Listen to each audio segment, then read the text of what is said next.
Welcome to Coding with Scratch with the Whitchurch Stovall Public Library. So we're going to learn how to start Scratch and to find out about some of its basic functions. So this will help introduce you to the program and make it easier to learn. So getting started, first we need to know how to start Scratch. So we have to open up a web browser. And just note that Scratch 3.0 does not support Internet Explorer.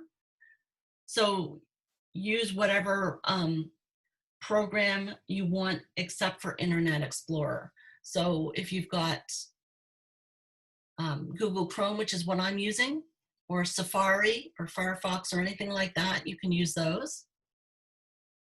We're going to type into the address bar this address, scratch.mit.edu. And that will bring you to this page that I'm on now.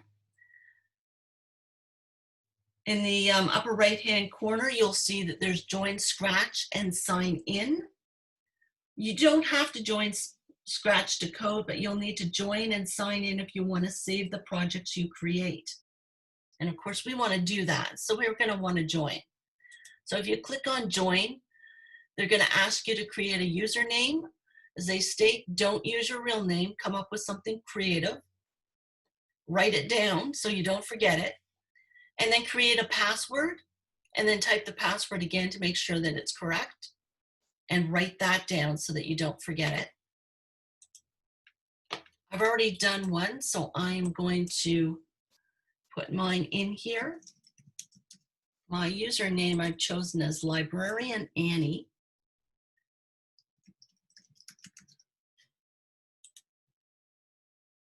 Okay, so I'm signed in now because up here at the top it indicates that's who I am. And next to it now we have mail that the Scratch people will send us.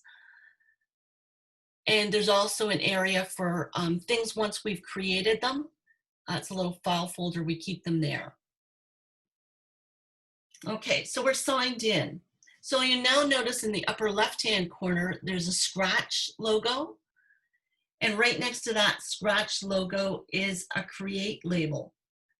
So we're going to click on the Create label to open up the default Scratch screen. And your Scratch screen should look like what is here below. We'll see the code up here on the upper left-hand side. It's always on there by default. And you use that when you want to build your code. And the notes below it are what is happening in the different areas on your computer screen.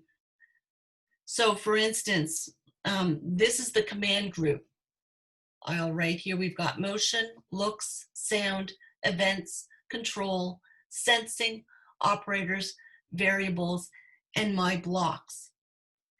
These are the code blocks, and the colors of the code blocks are in relation to the command groups. So the blue motion are the blue motions here. And the commands change as we go down with each of the different colored areas.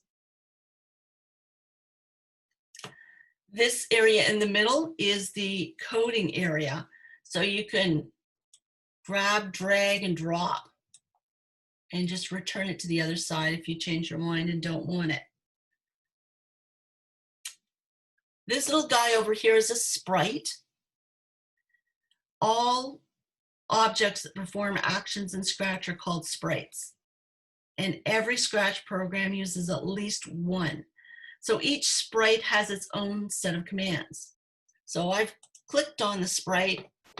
This is what all of these commands listed here are, what that sprite would be able to do.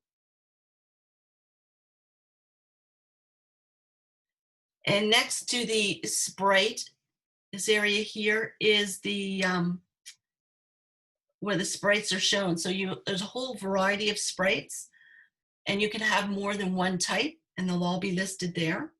You can also create new sprites. And our choose a sprite icon is down here. It looks like a kitty cat. You would choose your sprites there. You can change them there. To the right of that, we have the stage and backdrops button. And then up top, we have the stage area. So that's where you can watch your program run. And if you want to make your stage grow or shrink in size, you would do that here. The green flag is sort of like the go button. It means run. So you're going to run your program as soon as you click that. And when you want to stop your program, you click the red stop sign. Okay, so let's go through the command groups. So the dark blue motion button, it controls a sprite's movement. So for how far and in what direction it moves. The purple, it's the looks commands. It controls appearance, what a sprite might look like or what it says. It also controls the background. The violet color sound commands control the different types of sounds that can be played. The yellow events commands let you run code depending on an event, such as pressing a key. This is also where you'll find the green flag coding block. It's essential to almost all of your Scratch coding. The light orange control commands are for when a sprite needs to repeat an instruction, to wait before doing something, or to test for certain conditions.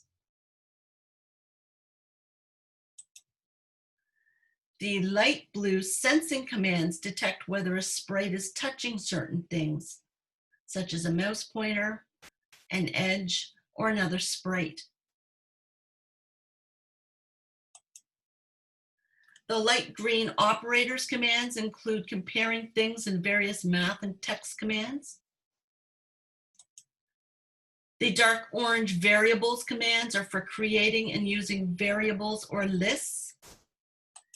And finally, the pink mic blocks commands allow you to create new code blocks of your own. And Scratch does autosave at regular intervals. So you'll be able to use the file menu in the upper left-hand part of your screen, which is right up here, to start a new project, manage and save your projects once you're signed in. So working with code. So to code our sprites, we just drag code blocks into the code area. So for instance, I'm going to use 2 of those. And then I'm going to go down to the control. I'm going to use the if-then. I'm going to use a green operator. I'll use this one. And I'm going to use a variable. That there. Okay. So for instance, here in this green one, the shaded angled sensing and operator boxes represent conditions. You can drag them into the other code blocks as well. So if something happens, something will happen if that number is lower than this number. You can also drag variables into any code blocks with white ovals. So these are the white ovals here, the ones with the 10s in them. So I can drag this orange variable and drop it there. I can also change the number. If I click on that 10, I can change it to a 3 or any number that I want. And then they join together. So we're going to move this one down here and they fit just like keys in a door lock. Their shapes are the same. I'll move this one down to the bottom and I'll put this one up top.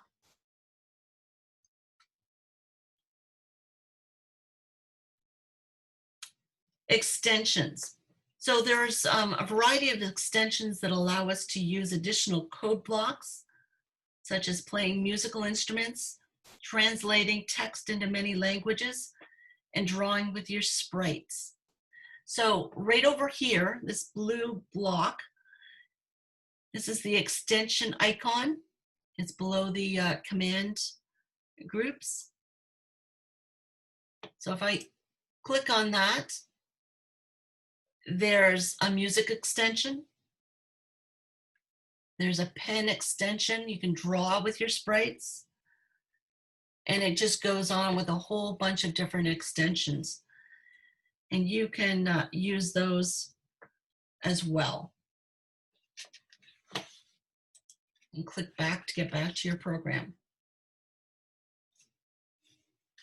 Okay, so our Sprite Pane.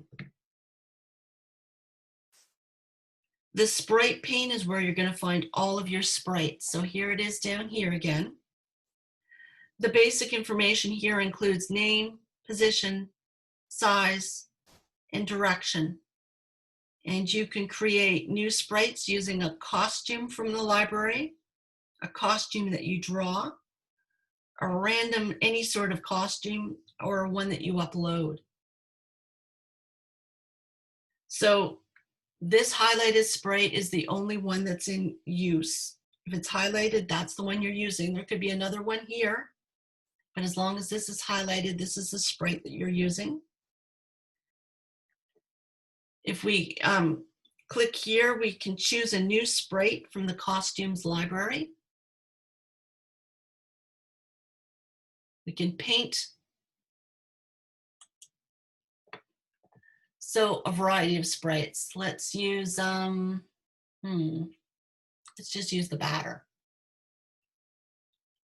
So now that it's highlighted, that's the one that's going to be used. If I click on this sprite, that is the one that's going to be used. And you'll notice that what I've built over here is only associated with the cat sprite. If I click on the batter, we're starting from scratch again.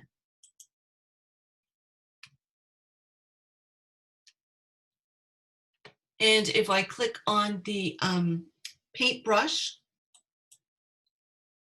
I could draw a new sprite of my own. And I would click on the backdrops button to change my backdrop. So if I choose a backdrop, and there are many of them,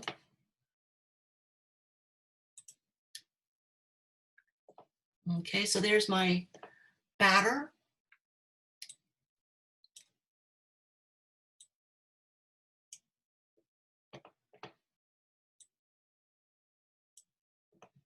There's my kitty cat. He's running close to home. He's out in the outfield. He's going to make sure that she doesn't hit the ball too far. He wants to get her out at first base. Okay, so we've changed the background and we've got two sprites. Costumes. So when a sprite is selected in the Sprite Pane, so this is our batter at the moment. She's here and she's highlighted. You'll see a costumes tab in the top left-hand corner of your screen right up here. And that's called batter A. So we're going to click on that. Click on this up here. This comes up. If it were on sounds, it would be different. So there's your costumes. So we can choose a costume from the library or use tools to draw freehand and add text and color. So you're going to name your costume here. You're going to choose a fill color down here. And you can use any color at all. You can make that a lighter color. You're going to, you can choose a line color as well. And this would be the outline. Black is always good to outline.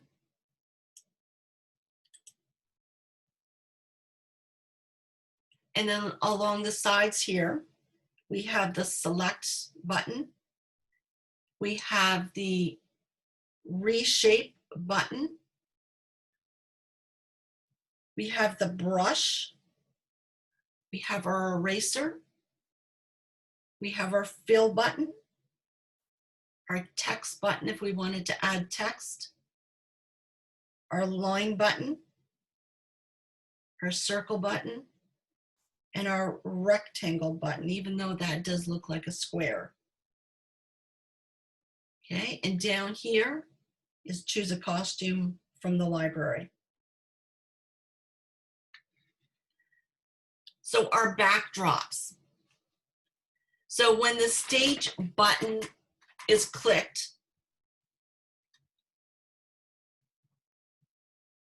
you'll see a backdrops tab in the top left-hand corner of your screen.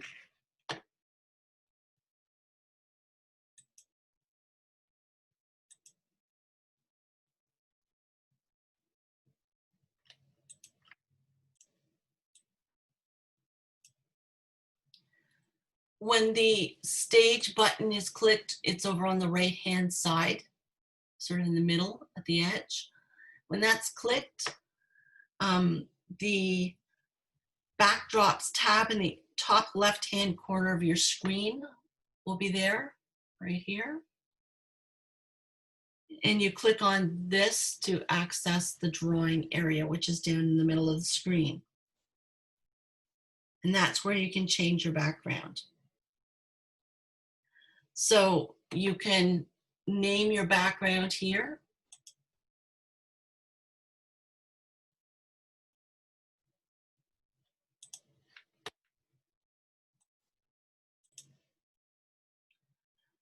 So our backdrops. When the stage button is clicked right here, you're going to see backdrops listed in the tab up here in the top left-hand corner. This is for the drawing area down here. You can name your backdrop something else. This is baseball 2 at the moment. You can click down here and it says choose a backdrop. You can upload a backdrop from your camera. You can upload a backdrop from your computer. You can add a surprise backdrop. You can draw your own backdrop, or you could choose a backdrop from the library. And then we have sounds. When either the stage or a sprite is selected, you'll see the sounds tab right up here in the top left-hand corner of your screen. That's where you can edit the sounds that you might use with your sprites. You can make them go faster, slower, louder, softer. You can mute, fade in, fade out, reverse, and do a robot sound. So it's pretty cool. So that's the basic layout and use of the Scratch Code program. Okay, so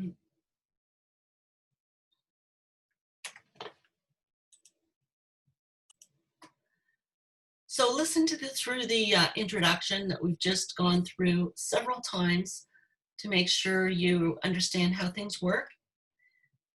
Once you're comfortable, we'll be doing some lessons, some practice coding for 4 projects.